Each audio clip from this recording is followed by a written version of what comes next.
and welcome to Cinema Spectator, a show where an expert and a casual movie fan watch movies in the cinematic canon.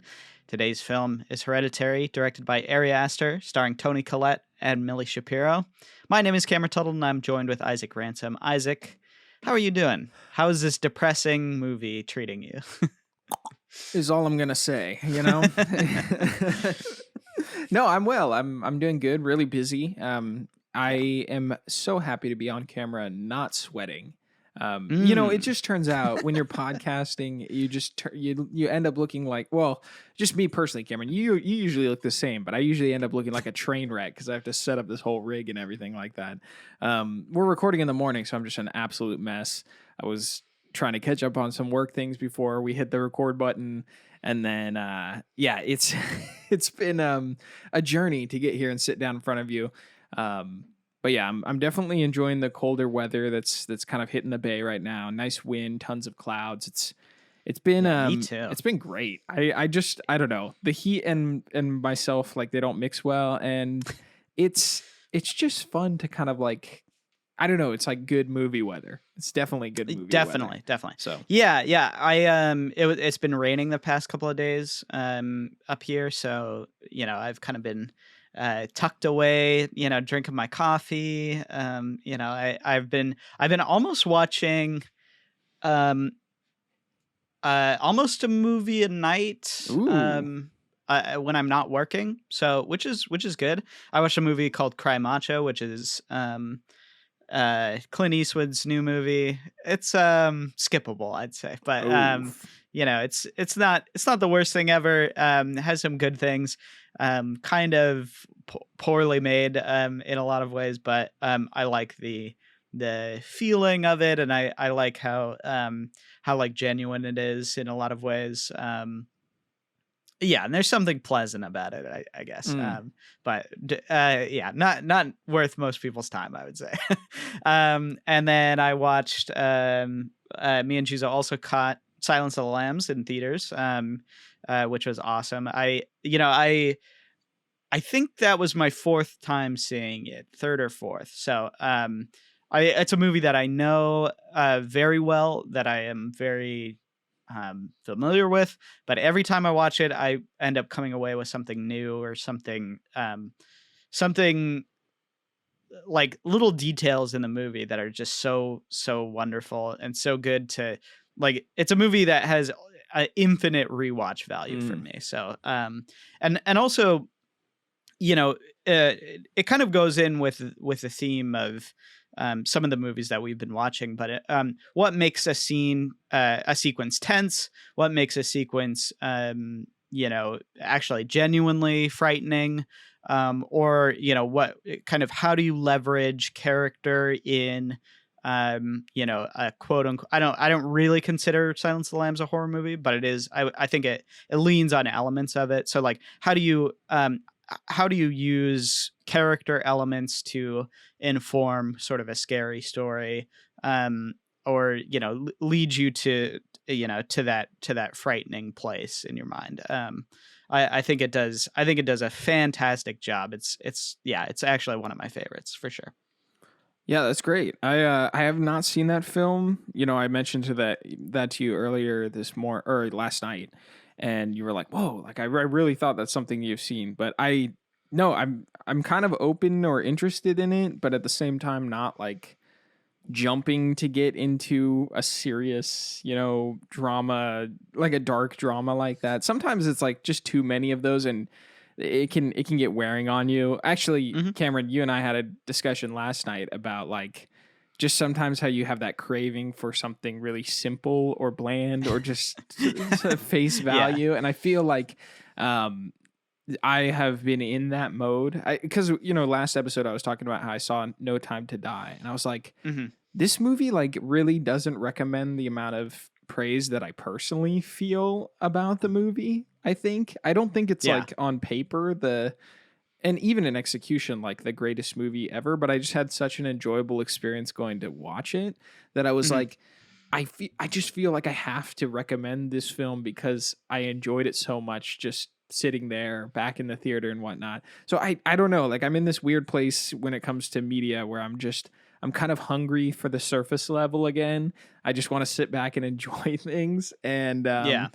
it's good to be doing this podcast because it lets me like have just a little touch of like the analytical, like the deep stuff, and then the rest of the things I do on the outside of like the podcast, I'm basically like, just whatever's relaxing. Like I've been playing this game called Destiny 2, which is like pretty chill. It's very like chore oriented. You just kind of run through things. I've been watching like Justice League TV show with Glenn, which is like just fun to rewatch. There's no pressure to overanalyze it. I can just appreciate it. It's a great show. It's so good. I really think that show is excellent. And it's on HBO Max if you want to watch it. And I've been watching like a couple other like just TV shows with Jules. There's like this show that she likes called You, I think it is. But we've been watching it, and the latest season is like in the Bay Area, so it's kind of interesting to hear the commentary on it. The show's very strange tonally because it's pretty dark, but then like it's really like I don't know, like person commentating over their life, very like sitcom or a rom-com esque throughout it, even though it has a dark theme. So I'm not like really drawn in by it. I kind of just glazed over eyes watch it because we're just hanging out and resting. But yeah, overall, like the stuff I've been watching on the outside of what we watch for this podcast has been pretty bland. But it's been great because it's cold outside. You can just kind of hang out, and I love it. I'm totally into this weather. And I think watching this film that we're going to talk about today, like I was all about like just taking it in with how cold it was outside and stuff. So I don't know, like the mood was right for it. We're getting into that spooky season. But and speaking of Halloween and the spooky times, as we've been doing horror movies this month, Cameron, I want to get your hot take. What is the optimal Halloween candy? You can take this in any direction. Just optimal, period. Well, I think just raw nuts, actually, just being chopped up. It's not even candy. What are you talking about? I'm kidding. Obviously, that's a joke about this movie. No, I don't know what you mean by optimal, I guess, but my favorite and the one that I will just like you how you get the big bag of like 500 pieces of candy or whatever. Yeah. The one that I seek out most especially is the Reese's in that bag. The single cup Reese's. Also because like there's like the king size Reese's, you get 4 cups or whatever. And then there's the normal size, it's, the double cup. But really, I feel like the single packaged cup is like prime. You know what I mean? It's like just enough. You get your sweet fix. It's a little salty. There's like something about it that's like, it's just perfect to me. Just like, a single Reese's cup. And it's the perfect shape to stick razor blades in if you want to do that. So God. I mean, when I wrote out this question, there's an economist in me, right? Like what is the path to least resistance and the most effective, satisfying candy? Am I overanalyzing this? Of course, it's a podcast. What else are we supposed to do? But I think Reese's is an excellent choice. They put that wrapper on the outside so that you don't have to like get your hands dirty in some ways. Yeah. Do you know what I mean? Like perfect. And so that's what I was thinking about the most with this question is like, what like is not irritating to eat? Because, you open like an Almond Joy and, I don't know, maybe you've been running and then you got chocolate on your hands, right? So for this question, I'm like, and also, like, I went to the theater recently, so I don't know why, but, like, Juliana, I was like, pick out a candy. And we get in the theater, and she's like, here, have some of this. And she just, like, puts it in my hand. I pop it in my mouth, and it was, like, Raisinets. I'm like, what the heck is wrong with you? Like, I was like, I told you to pick out candy. Like, not, what is this, And then, like, I don't know, like, for me, I was like, this is just a pain. Like, what a pain to eat this. And I'm not saying it's like, though, I don't hate on raisins. I know a lot of people do, but, like, this is the last thing I expected. So, well, I love, actually, in the theater, I love Reese's Pieces. I think that's another great. Those are a problem though for me because um they're so tempting that you just can't help yourself. And once you eat too many, like you if you eat that much peanut butter, it's and Yeah. sugar, it's like it's just not a good Well, I time, was gonna say, I think M&Ms are the most optimal candy because like they have I this love this M&Ms. like Yeah. protective hard shell that isn't really Yeah. like gonna get your hands dirty too much, and then like you can kind of, if you want like the peanut, you can do that. If you just want chocolate, they also have like pretty bomb like caramel M&Ms or something. Those are like insane if you've had those. I love the peanut M&Ms. Shout out to the pretzel M&Ms Ooh, too, are yeah, really yeah, yeah, good. yeah. Yeah, but which is interesting because I don't really like hard pretzels. Usually like the pretzel sticks or whatever. You know what I especially hate? Oh gosh, I hate those pretzels that are peanut butter filled. They literally are just chalk in your mouth. Like I cannot understand why people like those. I disagree. I like them. I don't know what it is. I'm not sure why. I They couldn't take tell they you. it's like the salty outside that is like mouth drying, and then the peanut butter gets in your mouth, and it's just like it's like it takes over. You're like stuck. Your mouth is glued together for the next 5 I minutes. definitely think that snack requires some kind of like beverage to be paired with it. You know, like it's supposed to be complementing something, right? And I think Yeah. that's why it Yeah. works. That's why you see it next to the massive pub mix and the cheese ball, right? Like True, true, it's true. like meant to be that like Yeah, the filler. salty Yeah, foil. Yeah. exactly. But yeah, I think M&Ms are perfect, especially if you get them in the little box, you know, because then you can one hand it and just like, Yeah. you know, guzzle M&Ms. I actually love those little. Speaking of the party snack packs, I love the little bags of M&Ms too. It's like perfect size.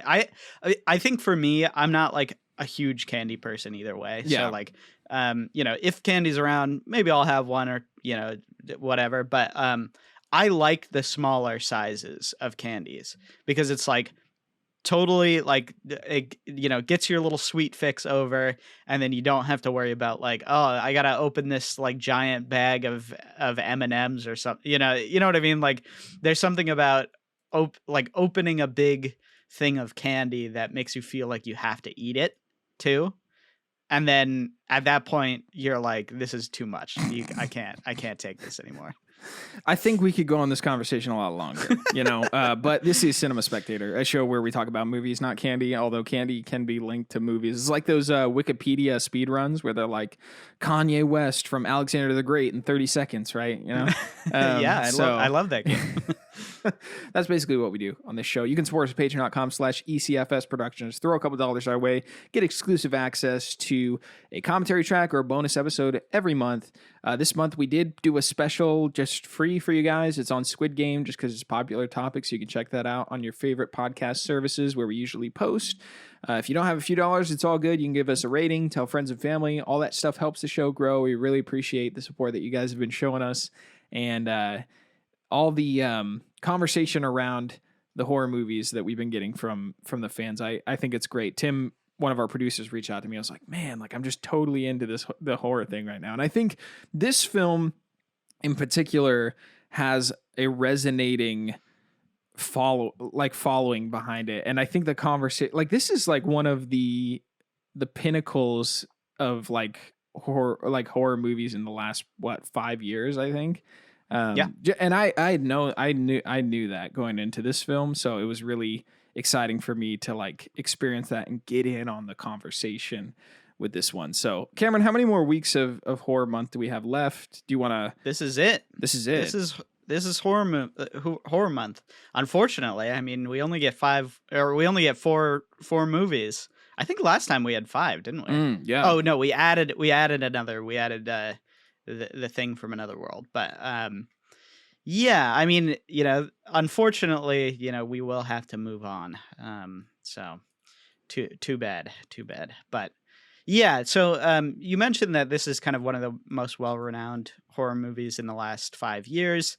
I would totally agree. I think there's been a shift in horror movies since probably um 2013, 2014, when horror movies from um I don't know, you could kind of trace it back to the late 80s, early 90s, but I would say especially after sort of movies like Scream, movies like Saw, movies like I think the Scary Movie franchise kind of uh maybe it was it parodied it like in a way that was kind of um not prescient, but it was definitely touching on something that, back then with horror movies.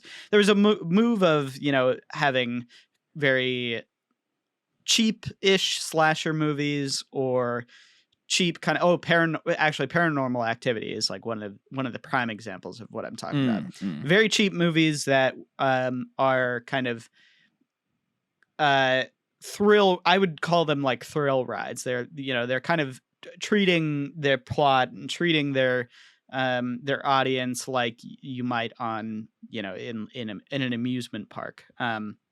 The thrust of what makes people want to go see these movies is to be scared, to be thrilled. There's something about these movies that is very well, I mean, I think the best word for it is just cheap. Cheap in the way that it's produced in a lot of ways. Paranormal Activity especially has a reputation for being very, very uh, low budget, and making huge returns. So, there's plenty of these movies in the 2000s up until the mid 2010s, I would say, and then there started to be smaller players in not just the horror movie scene, but the movie scene in general. I think there were a handful of small producers who often would buy festival films, often would buy independent movies, and the A24 is the company that released this movie. I'm not sure if they produced it. I should have looked, but yeah, A24 is a big player in this. Annapurna was another big player, not so much anymore. Neon a little bit as well. So these companies that kind of occupy a smaller market share.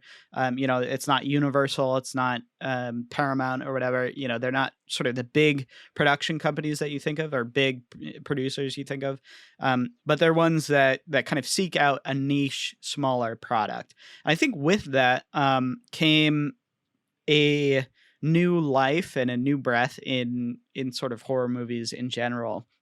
One that emphasized story, one that emphasized emotion, one that was limited in scale in a lot of ways because of the budgetary restraints. And this movie, I believe, it wasn't super expensive to produce, but 10 million is the budget, so that's not like the biggest in the world, but it's not micro. It's not super tiny. And obviously, it ended up grossing many times that. So it was one that thrust Ari Aster into success, as his first. This was his first movie, so it's an interesting. This comes, I would say, midway through that shift from being the cheap horror movies that you used to get into the sort of newer, more artistic, probably slower and weirder for a lot of audiences. The Witch is an example of this, where it's like, I don't know if people were really expecting that movie, and didn't really know what to do with it when it came out. And this movie too, I think, as much as it has an acclaim, I think there is a little bit of mixed reaction to this movie. Just looking at the user reviews on IMDb, you'll find that there's a lot of like 10 stars or whatever, of however they rate it. And there's a lot of like ones, you know. So Mm. there's people very confused about what this movie is supposed to be, which I'm not really sure why, because I think this movie is very straightforward in a lot of ways, but it's probably not the horror movie that general audiences were expecting, I guess. And I think we could definitely get into that. But Yeah, I first of all, just about like the kind of the funding and the background with this film. I actually know, well, I don't know much about this, but you might find this interesting. Juliana's dad was one of the founders and starters of Palm Star Media, which is one of the opening companies on this mm, film.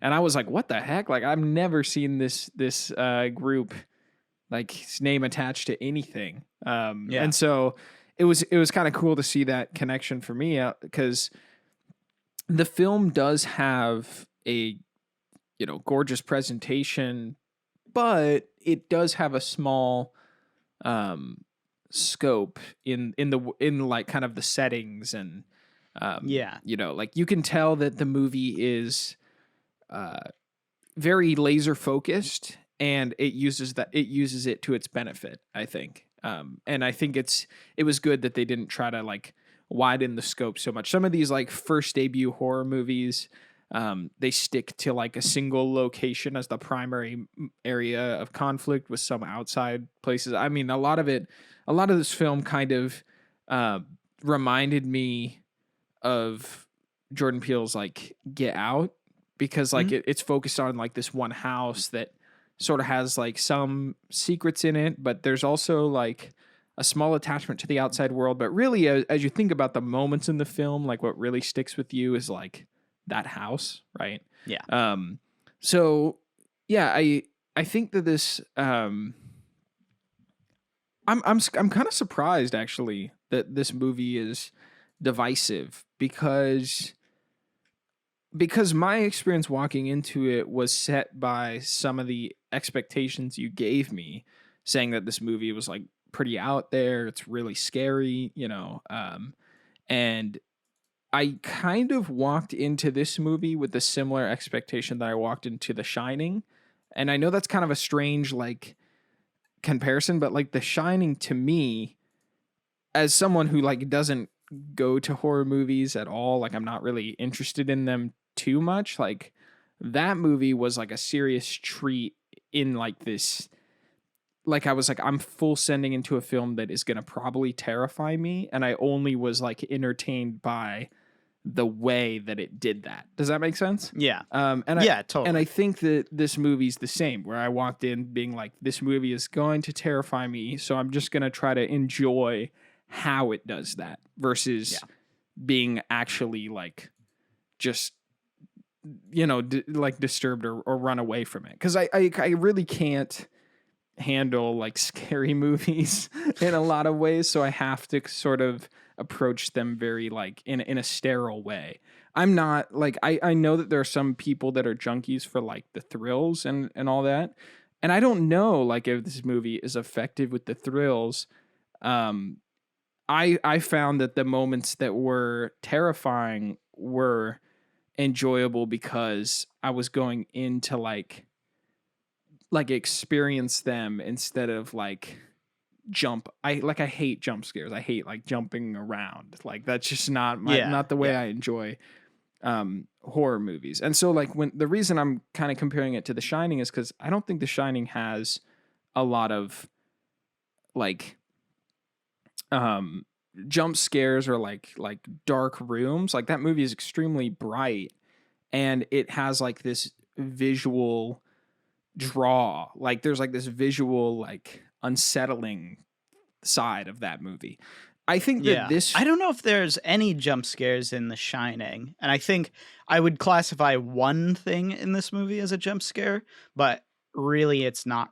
It's not really. It's pretty well telegraphed, I would say. But yeah, yeah, we might want to disclose this early on, but we're going to get into spoilers. Like definitely, pretty heavy definitely. spoilers.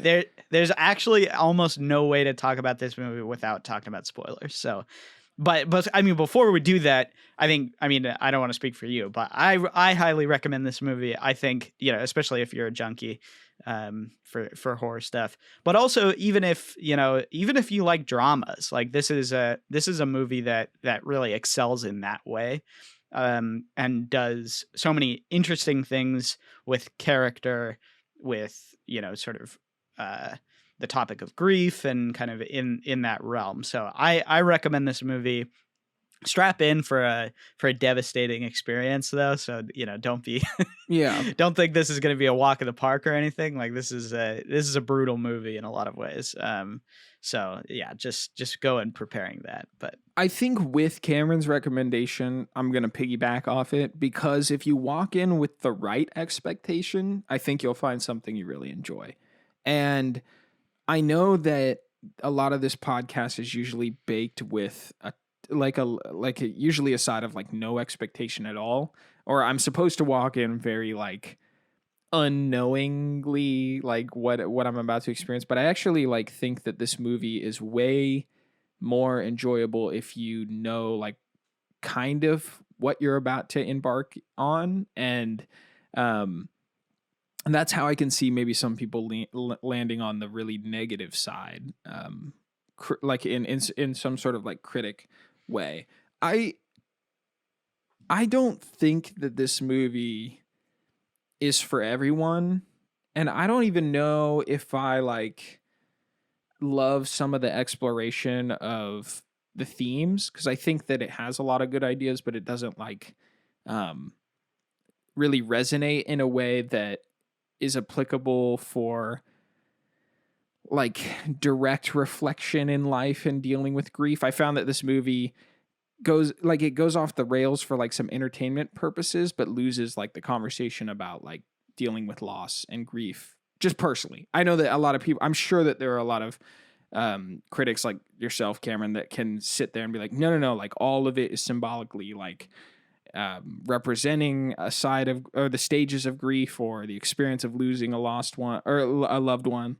And I felt distracted from that messaging because of the thrills of the movie and the drama instead of like leaning into that. And so I think that's like maybe my personal like subjective critique, where I'm like, I didn't feel like I got the heavy like meat to chew on with that stuff, because I think the movie starts really strong with a conversation around grief and losing someone that's a family member that has like negative and positive relationships with the family. I think that's like, I think that stuff I wish was fleshed out a little bit more. But overall, like I think if you go on with the expectation of it being like a tragic gauntlet, right? um, I think you'll have a really good time. One of the like Cameron told me like, oh, this movie like you don't really want to watch with Jules, and so I didn't. But I'm really split if she would have enjoyed it or not. Like I cannot decide, right? yeah. And so I think that's a good testament to the way the film is put together. But yeah, let's go. Let's dive into full spoilers. Yeah. I know that it might not be the most clear recommendation. It's I feel like this movie is super difficult like to recommend because it is I don't know, like I feel like there's a casual person that would absolutely love this and a casual person that would absolutely hate this. Yeah. And then sure. like Yeah. I feel like anything above that, like for the curious or for the cinephiles, like those guys are gonna love it. You know, like those guys are gonna be like, oh yeah, I'm all about this, you know? So Cameron, let's get into like I guess we'll get into the plot because we're gonna spoil it. Do you want to kind of give an overview? Because I don't even know if I fully understand. There's some stuff that I don't quite understand, but let's go spoilers into explaining like what happens in the film. Yeah. So, you know, starts with the passing of, so yeah, I guess it centers around a family, which is Tony Collette as the mother, and then the dad, who's kind of, you know, he's a little he's supportive but a little bit distant from the from the rest of the characters. Kind of a very classic dad in a lot of ways. And then there's the daughter, who's played by Millie Shapiro, um, who has I guess it's never really explained. You think, I mean, you kind of think that she um has like something wrong with her, or there's something a little bit off, but I think really she, Millie Shapiro actually does have a it's a disorder of the bones, I think. Mm, And that it kind of makes facial structure different. And actually the guy in Stranger Things has the same disorder, got the it. kid with the curly hair, if you know Yeah, who I'm yeah, talking about. I can totally see that now. Yeah. Yeah. So, it's like Millie Shapiro isn't, she's not like mentally ill, but I think the movie is like a little bit hinting at that, I guess. I'm not really sure. But there's something a little bit off with the daughter. And then the son, Alex Wolf, or who's played by Alex Wolf, who's kind of, um, classic high school stoner, kind of, not a troublemaker. Seems like a relatively good kid, but is in high school. He wants to hang out with with his friends behind the bleachers or whatever. Right. And so it starts with them, and the grandmother, who we never actually meet, but the grandmother passes away at the beginning of the movie, and we see sort of the complication of grief and relief at the same time. You kind of get a sense of like a weight being lifted off the family in a lot of ways. There is one little sequence where he sees Tony Collette, Annie, sees the grandmother in the corner, which I think is a fun little moment. So it may be the only scare in the first half of the movie, probably. But it kind of there's themes of the grandmother maybe being a darker presence than we originally might have thought. And Annie goes to a meeting, a grief meeting, and kind of gives the whole story of like, yeah, she was manipulative, and my dad starved himself to death, and then my brother killed himself or whatever. And then she's talking about how her mom had DID, which is dissociative identity disorder, which is an interesting note to mention, and dementia, which is another interesting thing to think about in the context of what happens the rest of the movie.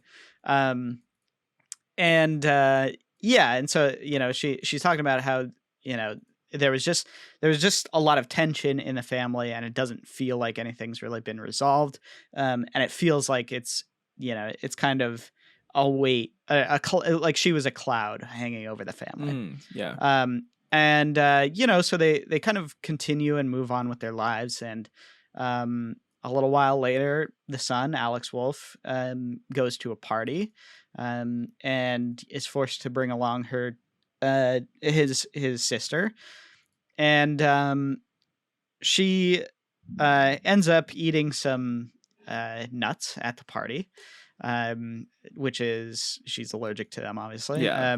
And which I think they established pretty well. Like there's kind of a passing comment about it in the funeral, like, oh, does that have nuts in it? And I thought that was a nice little It's just a little touch. Yeah, it's strangely memorable in the early moments of the film, and for it to come back around, like, you're never, like, as soon as she starts having the allergic reaction, you're like, oh, like, that's right.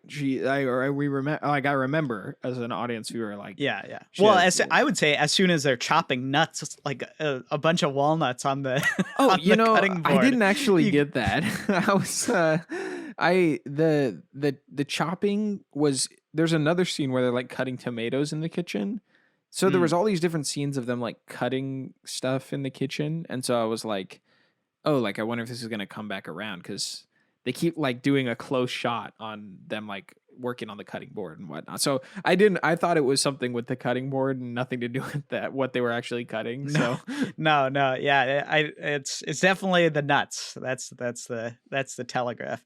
Yeah. So she starts to have an allergic reaction as soon as the son gets blasted out of his mind, and and so he's like I have to take you to the hospital. So he's driving. It's in Utah, so it's basically just black yeah.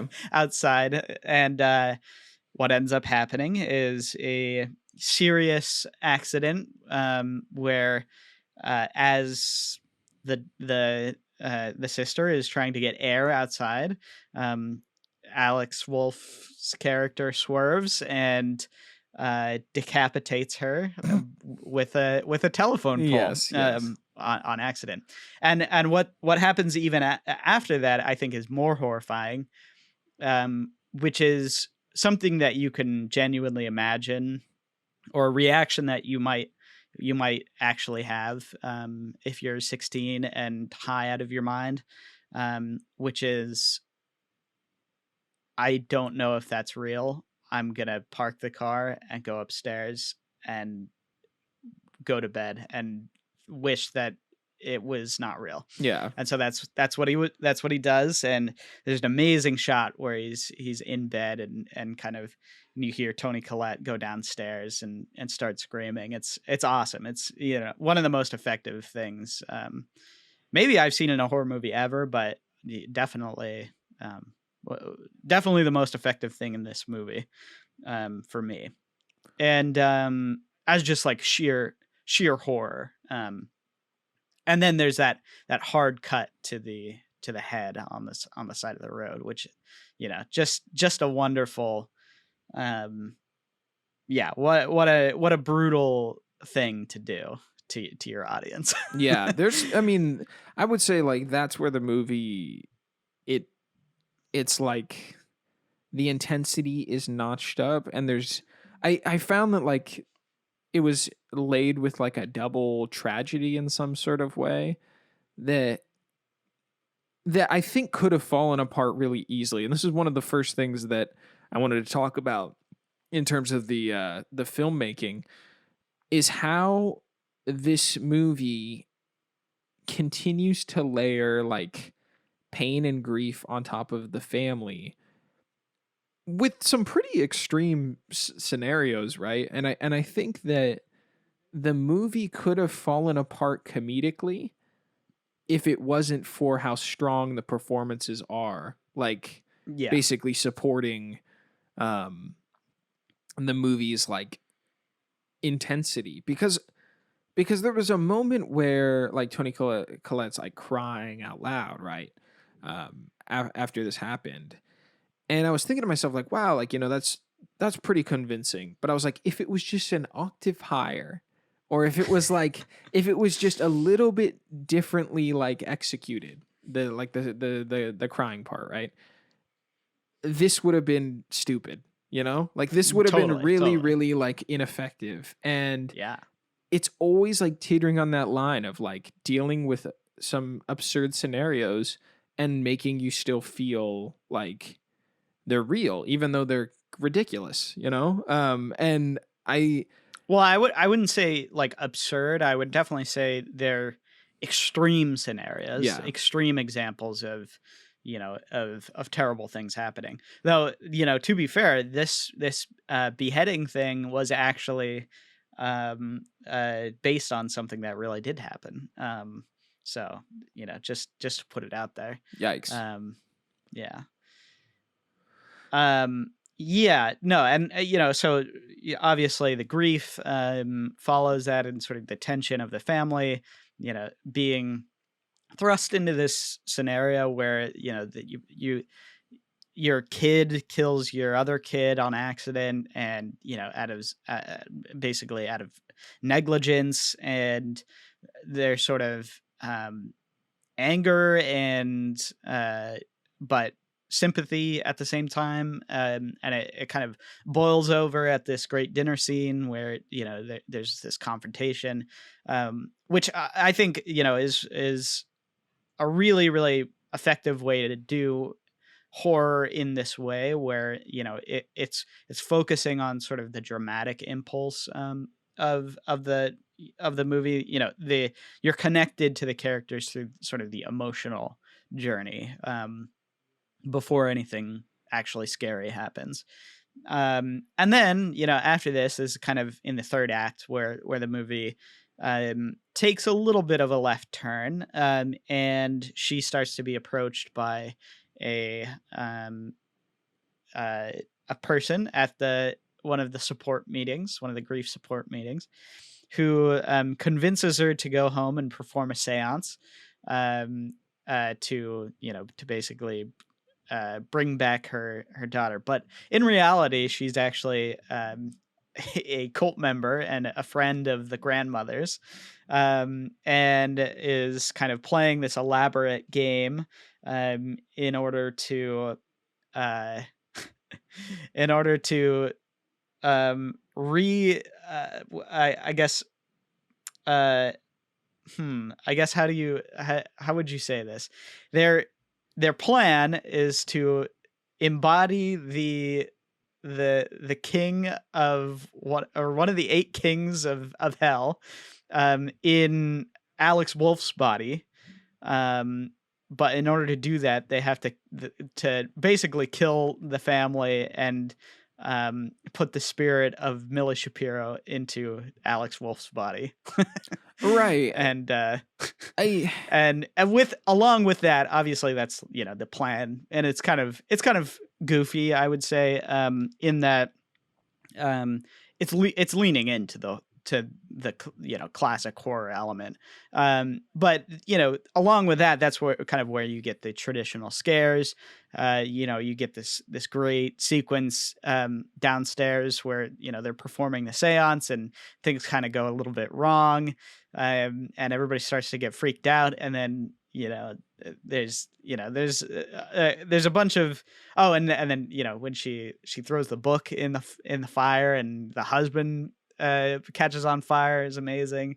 So there's these like general scares that the movie like picks up into in kind of the third act, that are, I don't want to say they're like for the horror audience, but I think in some ways they're um I guess a little bit of a detour in terms of what actually, you know what the movie is kind of setting up initially. Not to say that it's bad, because I think it works, and I think the payoff of it turning into sort of this traditional horror movie, um, it kind of makes it like, if it started with the cult leader, and them being like, "Well, here's this elaborate plot and blah blah blah," like it would totally be stupid. But because you're invested in the characters and in the character drama, it makes it much more enjoyable. And uh I think the horror thrills are kind of thrown in there for the thrill of it. But well, I would say that like the wild conclusion, the like participation of the cult plot line or something was definitely the weakest part of the film for me. And I think that it was integrated in the ending to make the film feel like the accelerators pushed at the end. That like it's really like this frantic um, kind of chase. Honestly, because we watched what's the movie we watched last week with Texas Chainsaw yeah, Massacre. yeah, like that movie has sort of like a similar frantic chasing ending that I felt like was actually somewhat mimicked in this film, Hmm. with the way that like Peter jumps out of the window, like smashes through the window, like very similarly to Yeah, yeah, yeah. the way that that girl character jumps through the window. Upstairs with old people, kind of like very, very inspired by some of that, right? Um, I thought that this film really could have had a powerful statement about grief in the ending with Tony Collette's character and there's that brief moment with the dad and her where he's like, oh, like you're the one that like dug up the body and brought it here. You know, like Yeah. I was like, oh my goodness, like is this movie really going to turn into like a deep character study and get back to that grief thing? And it doesn't really, you know, like I feel like the end is um super like just it's out there, and I don't think that like I think it really strips a lot of um kind of like symbolic meaning for me. I know that maybe some people like you might disagree, Cameron, but for me, the ending is just goofy. Even though it is effective and exciting, like it Yeah. doesn't Yeah. it doesn't further the conversation around loss. You know? Yeah. Well, in some ways, I kind of, I'm not sure that I disagree, because I think it's very clear that the ending is, uh, not to say it was tacked on necessarily, but I think you can tell like the thrust of the movie originally is supposed to be um, the the family dynamic of it. Like that's kind of where the movie is pointed, originally. Mm-hmm. And I think probably there might have been a little, studio, um, you know, saying like, "Hey, this let's boost up the horror element of it." Yeah. I think that could have been the case, but in some ways, I almost don't mind it because the the breaking point for you, the sort of the way that the relationships break down, um, I'm not necessarily sure that you need a lot more, um, and I think you can get the feeling, you can get the sensation of, like what the movie is about, and I don't know that it necessarily needs to dive that much deeper into it. I think the dramatic element, I mean, even just, that dinner sequence, I think is so brilliantly done. And it's one of the, I mean, for me, it's one of the shining moments of this movie because it is, um, it is horrifying, but in the dramatic sense. There's something about it that I don't know, that feels satisfying enough. Where obviously there's, and I guess in real life, there's probably no coming back from that situation. I don't know what you would do if you were a mother. So in my mind, I love the interaction with the characters. I love the dramatic Mm. pulse, and I love that turn where the dad says like, "You did this. Like this is your, um like you dug up the body. You put it in the attic."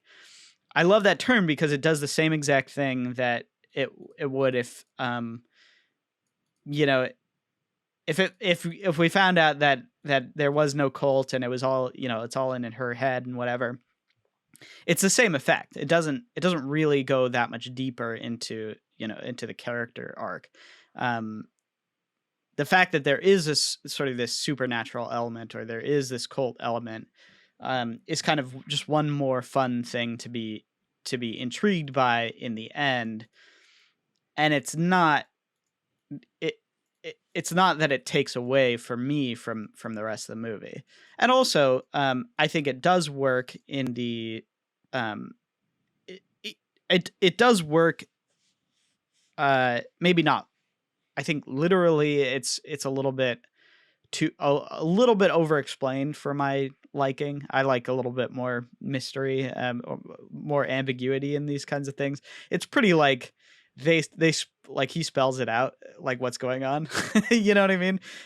He's very like clear about what's happening, but in my mind, I think it is effective, um even character-wise and thematically. I think the fact that there's this sort of looming malignancy from the grandmother, works on the level of you know her turning into sort of the demon that she always fears, um, and her being like continuously haunted by the headless body of the grandmother, um, being almost like the you get the sense that, or she says that the grandmother is manipulative, um, and then you see sort of how she's been spinning this web this whole time with like friends of hers and cult, like the cult members, but they're just like totally people who have like planted themselves in her life, who she wouldn't have known about, for very manipulative purposes. I like how even though it goes fully into the traditional horror movie element, I like how even then it keeps its bearing, and it's rooted in the dramatic purposes. And then also, the mother, she's there's kind of this theme of her sleepwalking. You're not really sure if that's true or not. You get a sequence of her sleepwalking, but you're not really sure if she's telling the truth to Joan. That sequence I'm talking about, where she says she found herself sleepwalking and she was covered in paint thinner, and she was holding a match and she woke herself up. And you kind of get the sense that she might be lying. Right. And you're not really sure. And so, then it comes back later, and there's this sense of like, you never wanted me to be around. And there's that great, I love the dream sequence where she follows the ants. Oh yeah. And so good. Then she starts to catch on fire, and she's talking about how she never wanted him. And it's almost like she can't stop herself from saying things. Right. And it's so brilliantly done, because that is the scariness of that sequence, which is very much, that's in the horror movie segment, Mm-hmm. but the scariness of that sequence comes from the drama that happened before. And it comes from the tension that you feel of her character as someone who totally, almost, I would assume, despises her son now for doing what he did. Yeah. And the son, who feels like she's never wanted him, she's never accepted him. And even now, especially now that there's this, tragic mistake that he made, even now she's trying to torment him, basically. Like that's what he's feeling. And then the fact that the mother is the monster in the house at one point is even more leaning into the fact that the terror comes from the fact that he's not really sure what she can do. Like, right.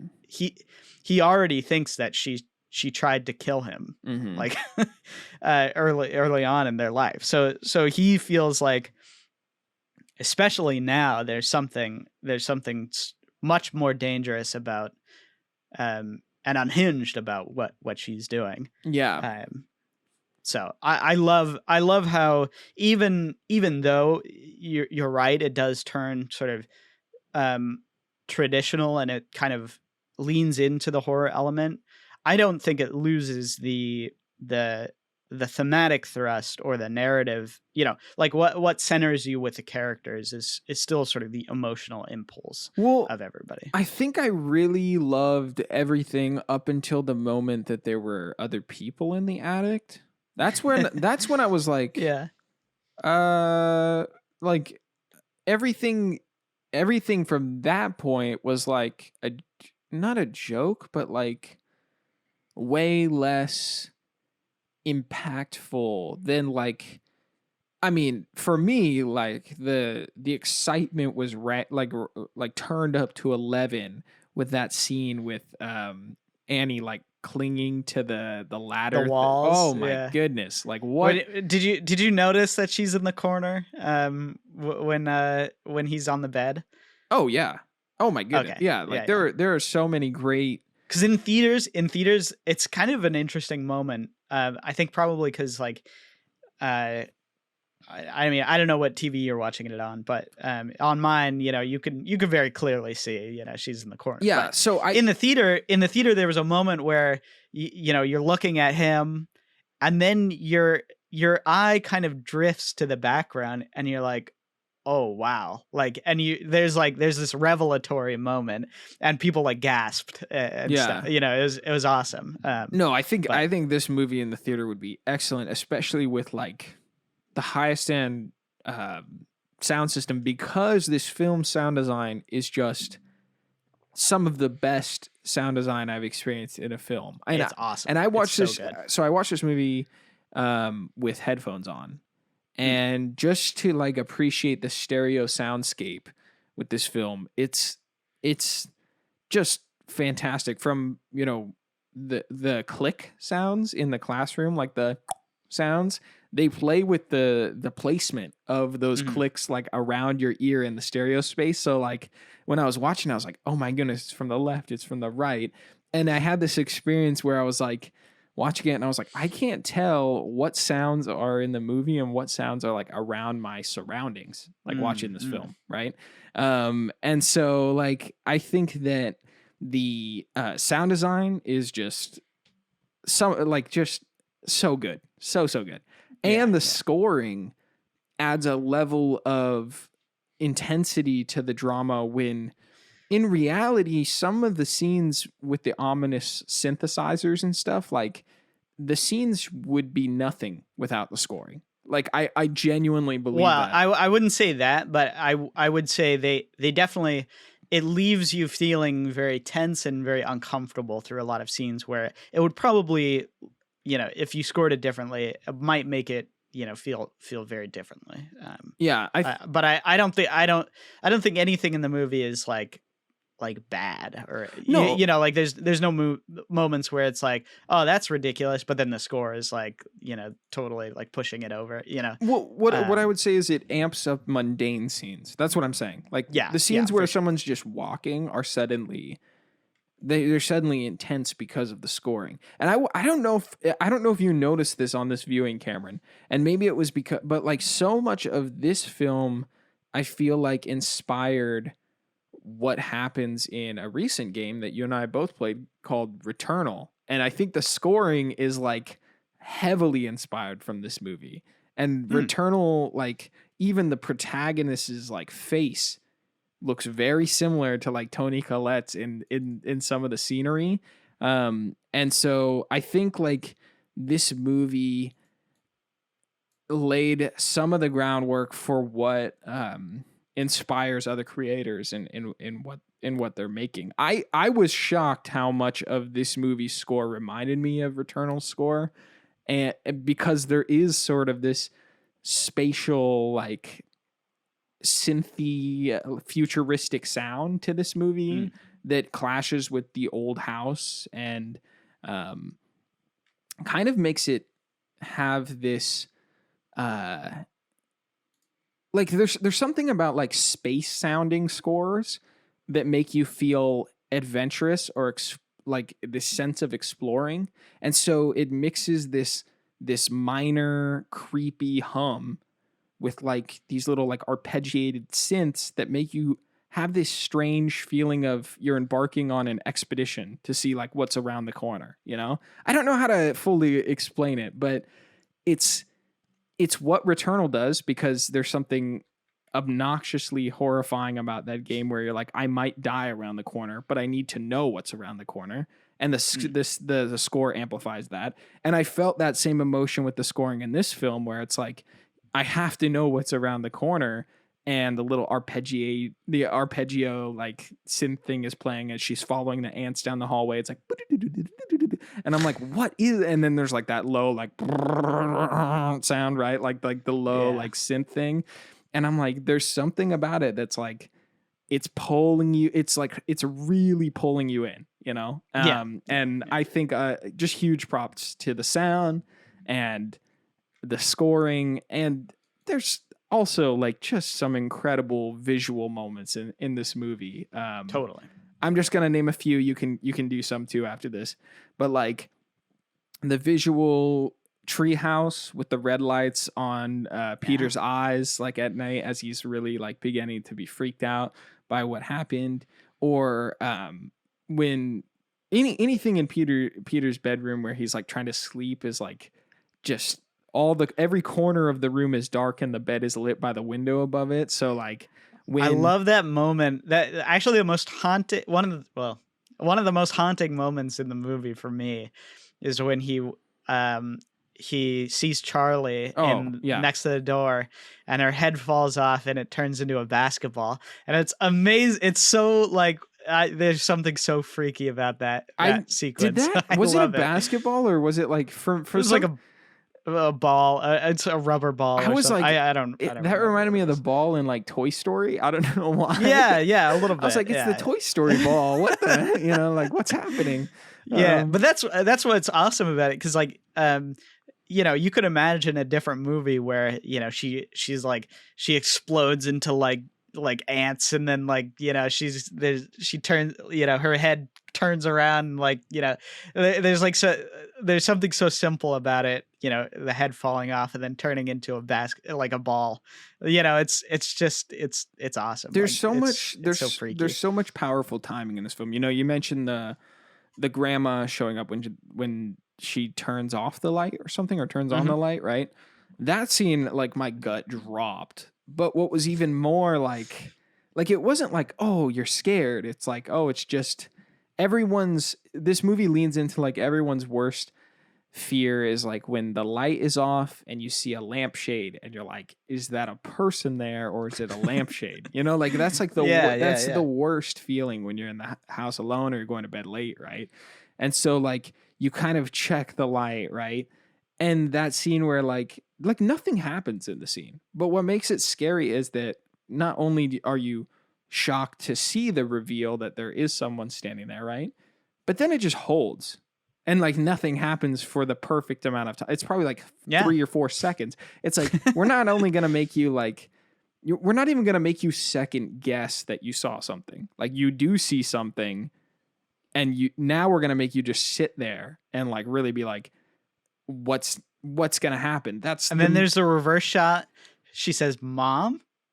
Yep. And then she turns on the light and it's gone. Yeah. And it's awesome. It's so perfect. Yeah. And like you said, like there's obviously something very scary about when you turn off a light and you're like, is that a person? We've all had that experience. Oh, yeah. Everybody has. But there's something cheap about having that scare in a movie, and then it jumps out at you. You know what I mean? Like there's something very cheap about that when the innuendo is totally enough. We all know, like we all get scared by that thought. And other good movies do that. I'm trying to think of one.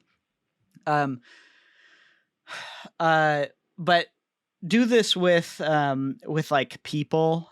I think actually there's a moment in Saw, the original Saw, that's really well done in this way, where it's like a note of dramatic irony, where someone's in the house, but the character doesn't, and you also don't know where they are.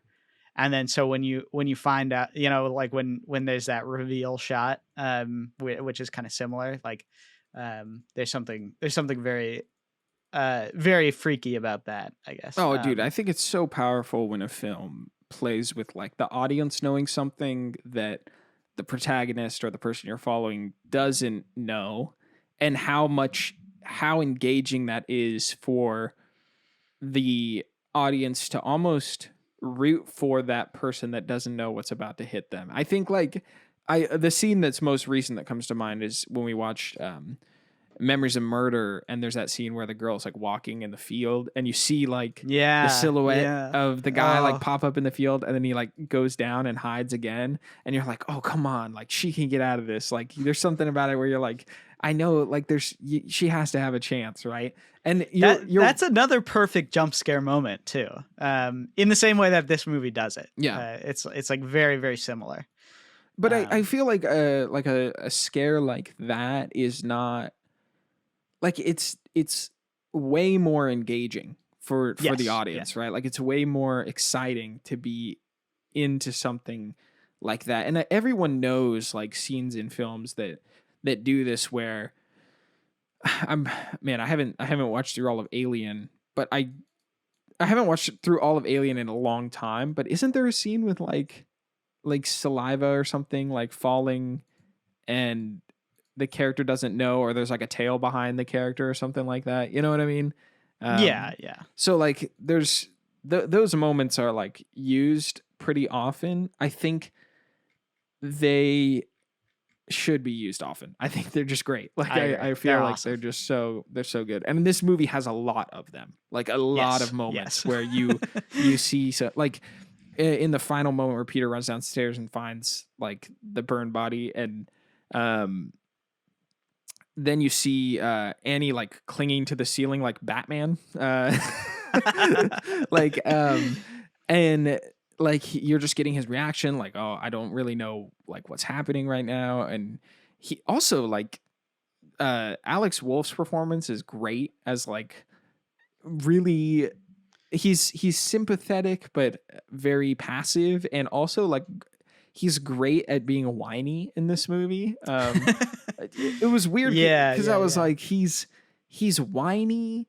I I know this is a strange thought, but I was like, he's I kind of feel like Hayden Christensen would have been great at this role, like somehow. Like I was thinking about Anakin No, in no, Star he would have Wars. been terrible. But Nah, well, I like the feel fact that I think the fact that he's like,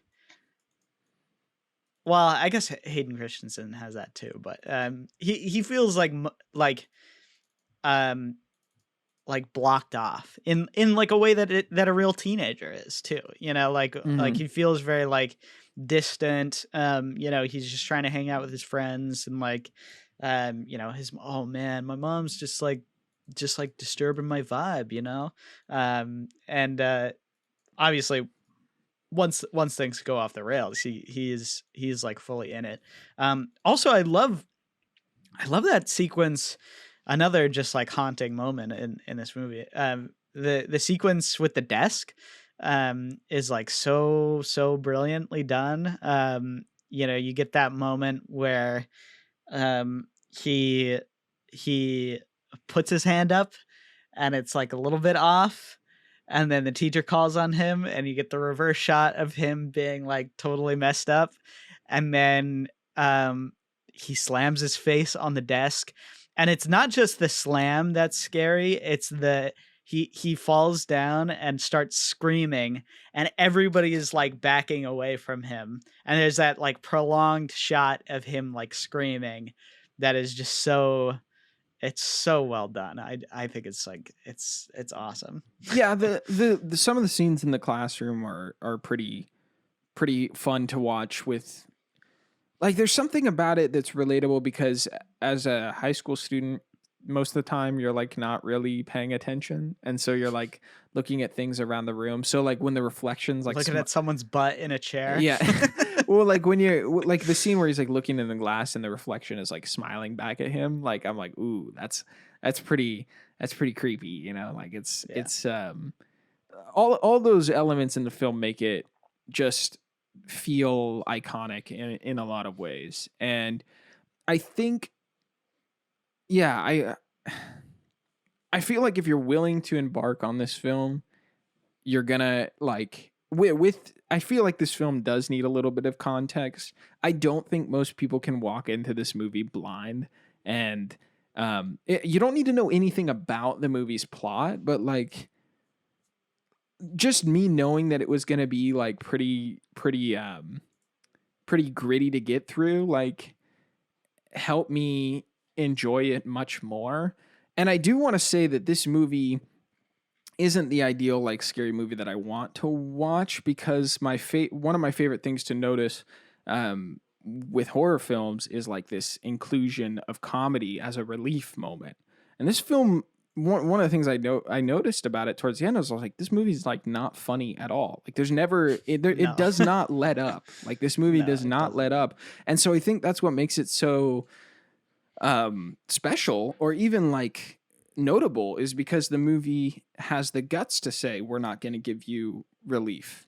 You know, we are going to full send it into this experience, and into like some pretty real, somehow relatable drama, like in a family dynamic too, right? um I think that takes some pretty high skill to mix the scares and some like, you know, painful drama to get through. Like I think one of the things that surprises me the most about this film is how um it it is it is so like, for lack of a better word, like mature, and it remains engaging. It does not ever,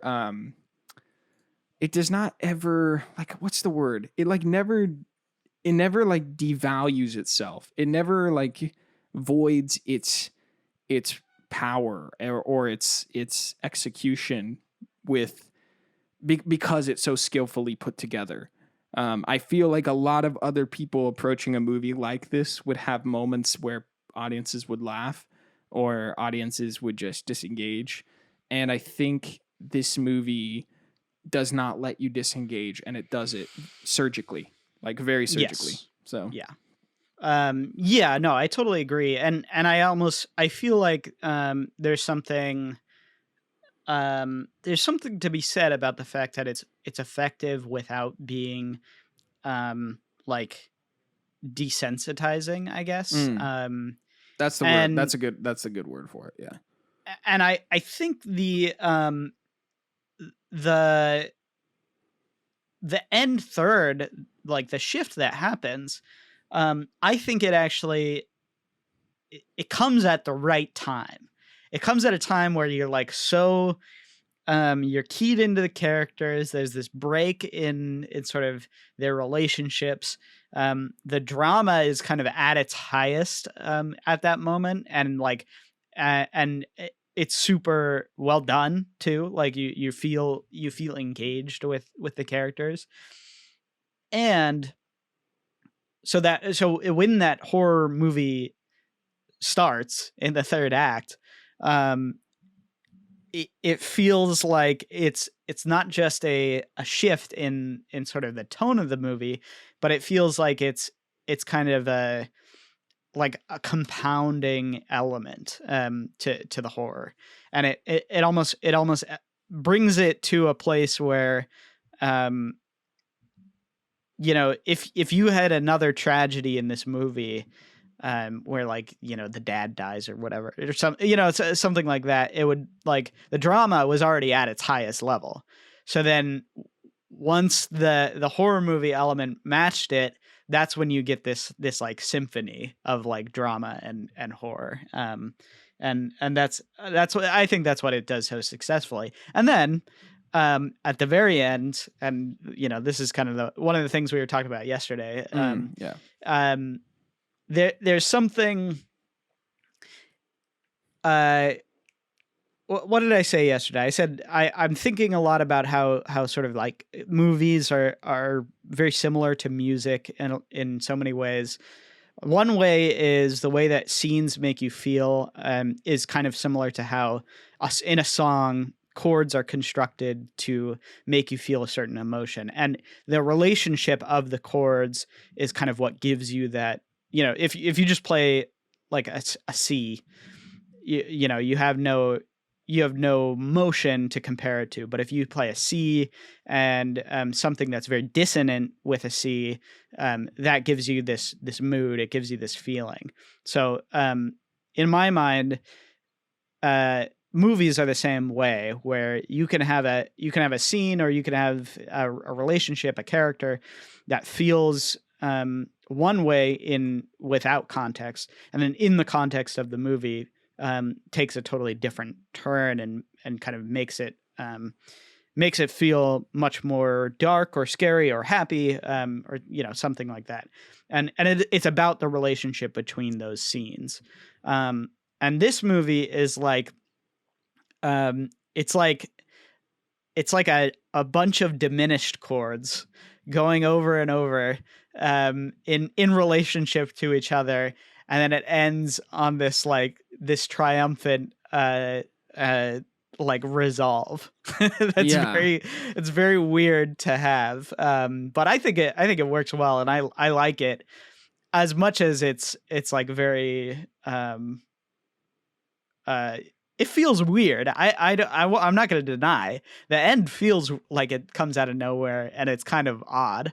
But I like that it's like there's this like really disturbed um pathway to get to this like traditional like triumphant ending. Mm-hmm. And not triumphant in a good way, triumphant in a bad way, Yeah, but which is better. mixed. It's mixed with a very like positive ethereal sound, right? Like Yes, it's yes. very like right, like it's over, even though you're like, what is even Yeah. happening, right? Yeah, Which I love. I think that's kind of hilarious, and is a good way to end a movie where there would be no, if it, even if it ended where it was like, you know, like Alex Wolff like fighting off the mom or running away or something, like everybody would think that was dumb. You know what I mean? Like if people got away, if anybody in this movie got away, that would be dumb. There's no way to end this movie without the grandma's plan being successful. You know? yeah, I think that there might have been it. Yeah, yeah. I don't know. The ending, I was just kind of like, okay, okay, I guess. Yeah. I think it would have been interesting if it kind of climaxed and then had like a hard switch of like extremely. I mean, I guess it is bright. It's very tungsten, but almost like white and heavenly. Almost to like create this juxtaposition in the entire film. But it's a creation that's done and it's finished and you can experience it. And I'm not gonna, I don't know, like you can always say like something creative that was put together could be done differently. If I was doing it myself, right, or something like that, but I'm not doing it myself. I'm not even making movies, so who cares, right? I mean, like it's I don't love the ending. I just think it's like, okay, I find that the earlier commentary around grief and loss is like what I wanted to experience more of or dive into more and consider more. I honestly thought that the movie was going to talk a lot about elderly people being like a burden, or people not really caring for the elderly in some sort of way, and I thought that would have been a really interesting path to go down. It kind of sparked this idea for a film in my own mind about like maybe like dystopian kind of like a horror movie around going to like an old person's home or something like that. Like who knows, maybe we'll get like old Robert De Niro to play a guy who's forced to live in this this old person's home, and then there's like this whole plot against old people in there or something like that, because I feel like that's a theme that this movie definitely could have knocked out of the park in some way, but for what it is, I think it's of course masterfully like made. I don't know, I think what saddens me about the film is there's so much drama, there's so much suspense, and I don't know like what exactly I'm supposed to pull away from it, because of sort of the silly resolve at the end.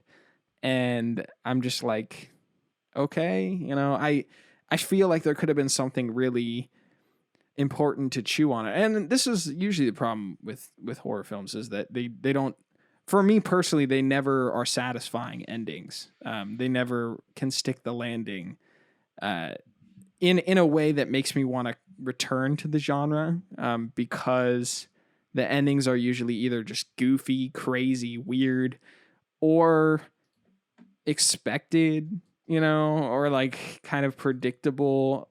Yeah. Not really. I don't know. I'm not drawn by the endings of these kind of movies, more in the content or the statements, because Yeah. Me too.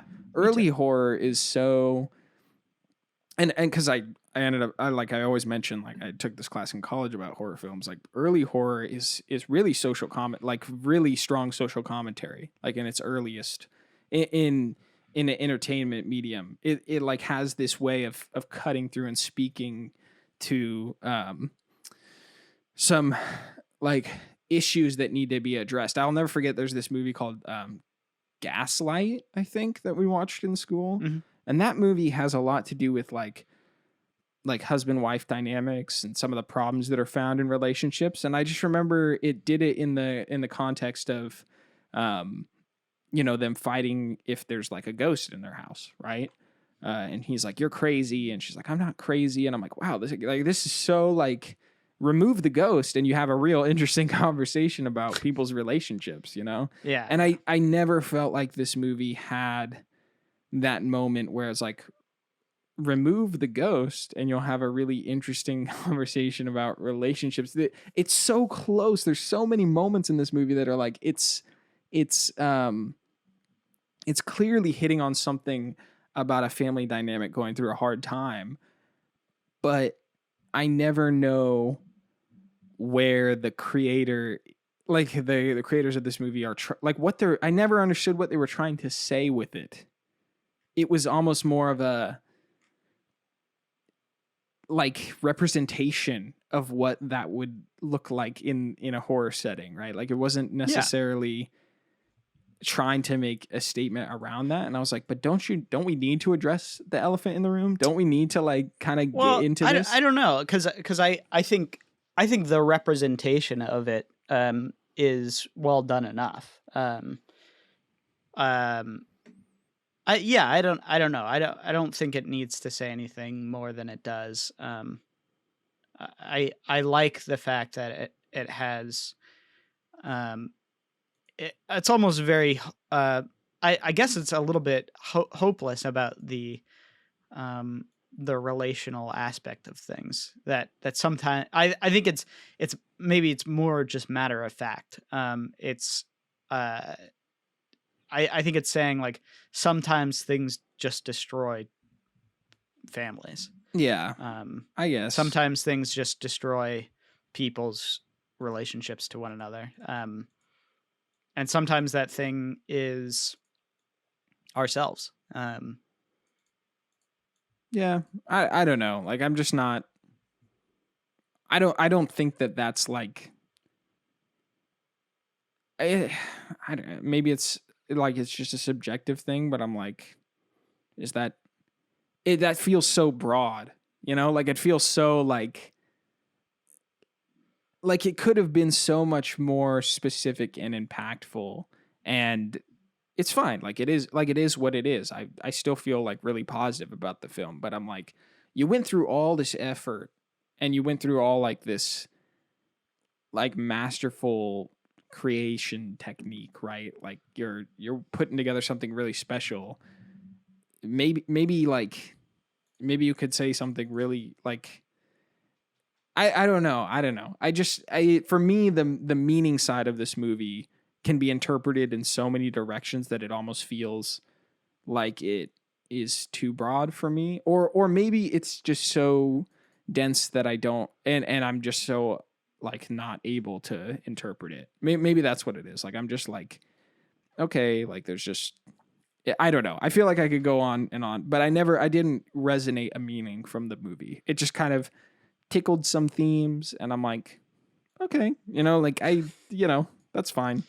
Um, Yeah, I guess um I don't need it to be more than even just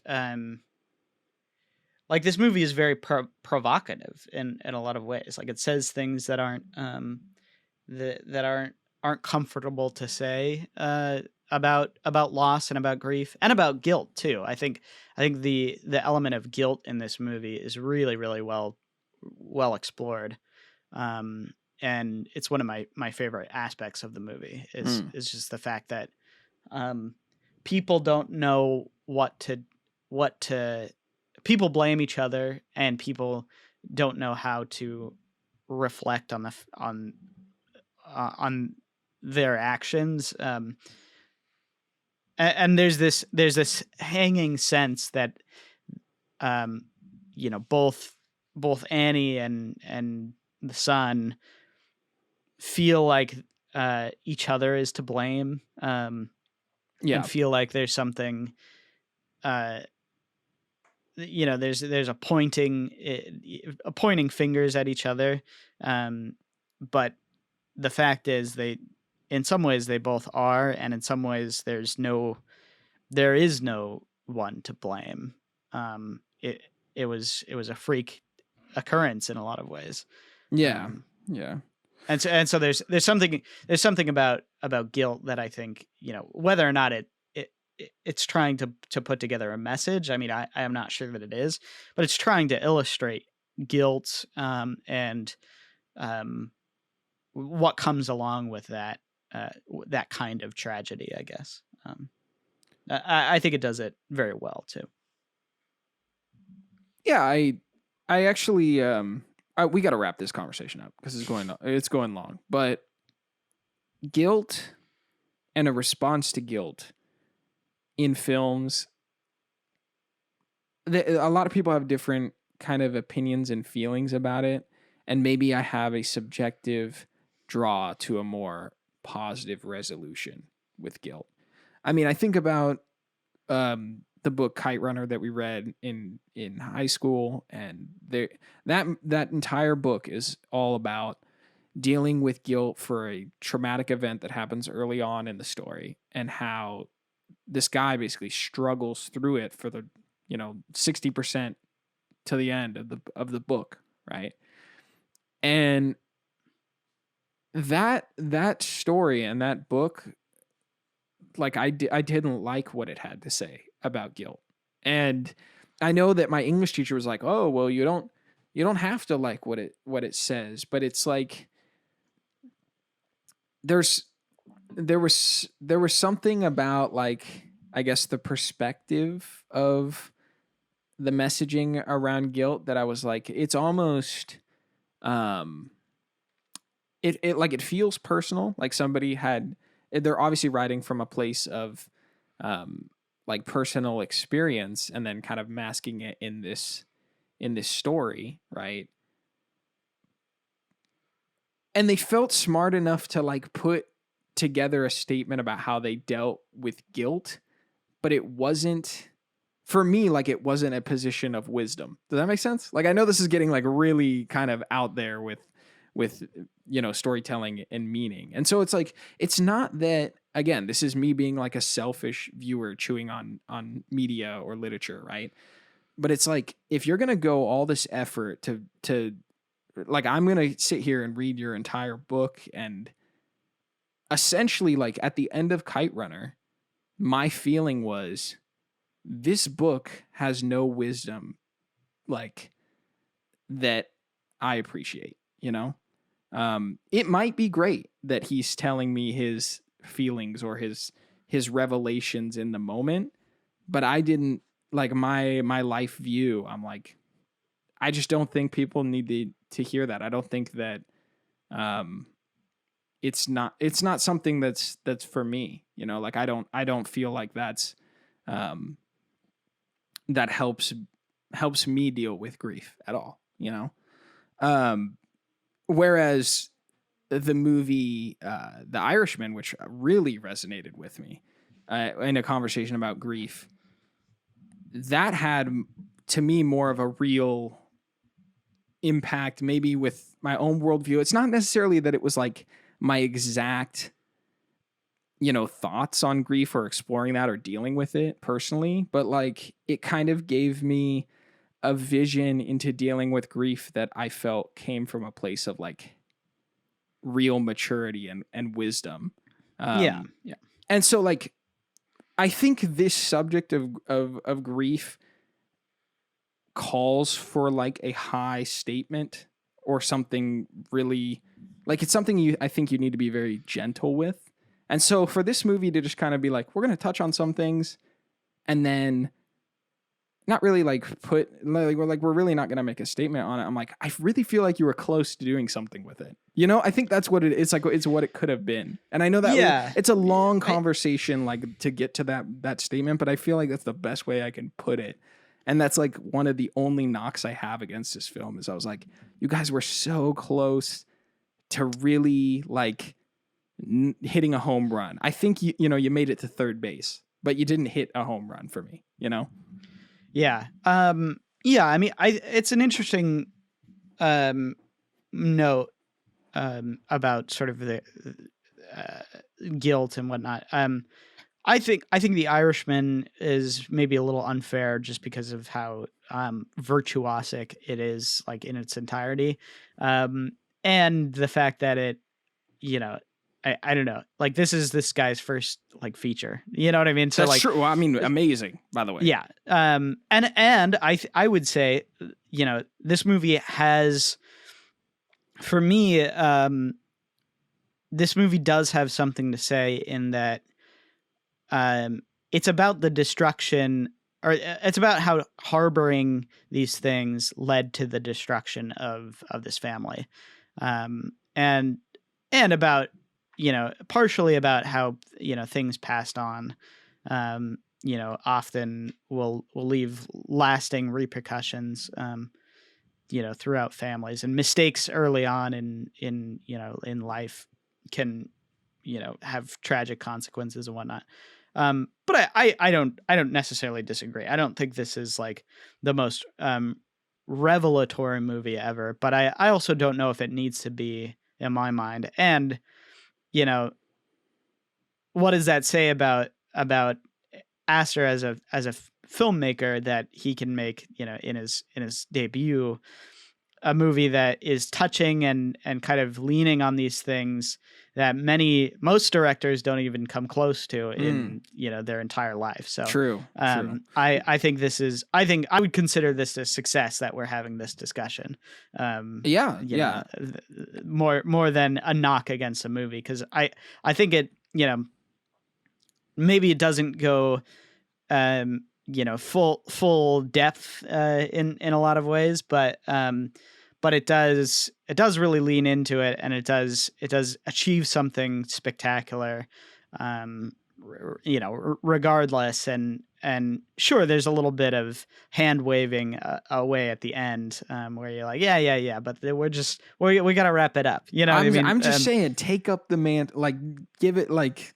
Take it, like, but again, like it's important to note, like this was, I think this is a great example of someone coming out the gate swinging 100%, and being on top of things, thematically. And it's for me, I think it's super impressive. A good I'll just say I'm excited to see where his career goes.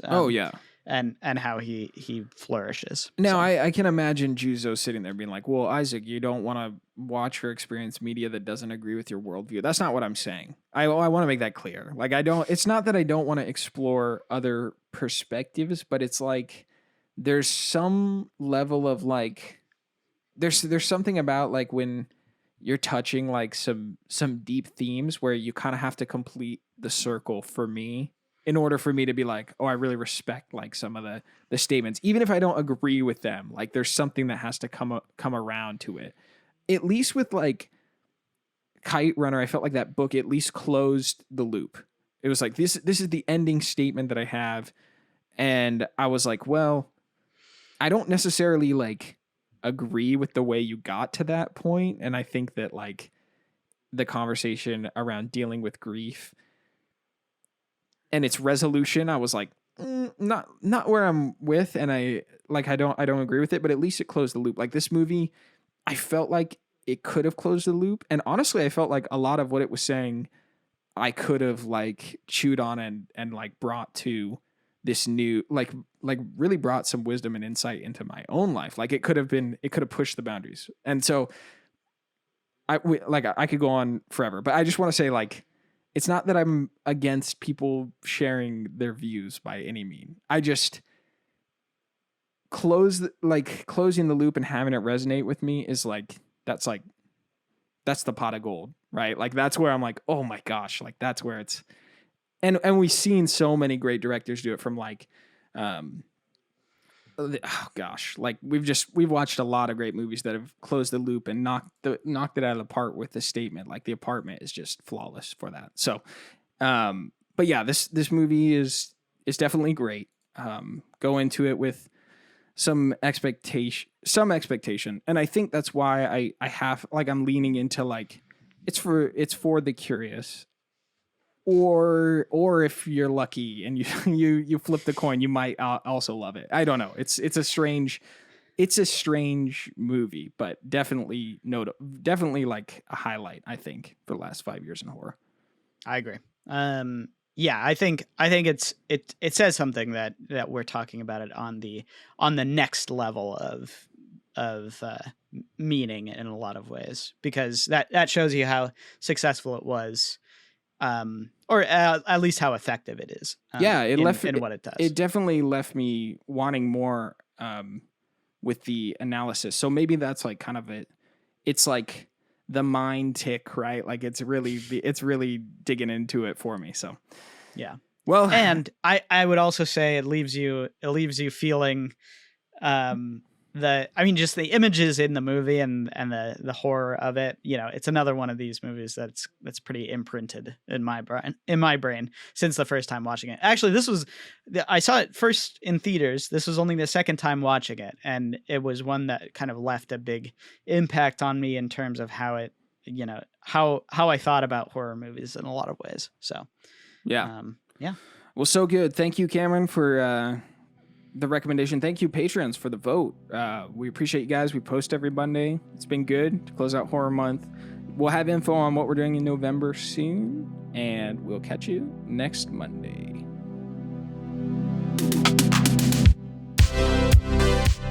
Cinema Spectator is an ECFS Productions podcast that is fully funded on Patreon.com. Shout out to our producers, Darren O'Neill and Tim Smith, for supporting the show, and to the rest of you that support us at patreon.com/ECFS Productions. If you want to learn more about the benefits you can get, check out our Patreon. The show cannot happen without you great listeners, so we thank you for all your kindness and support.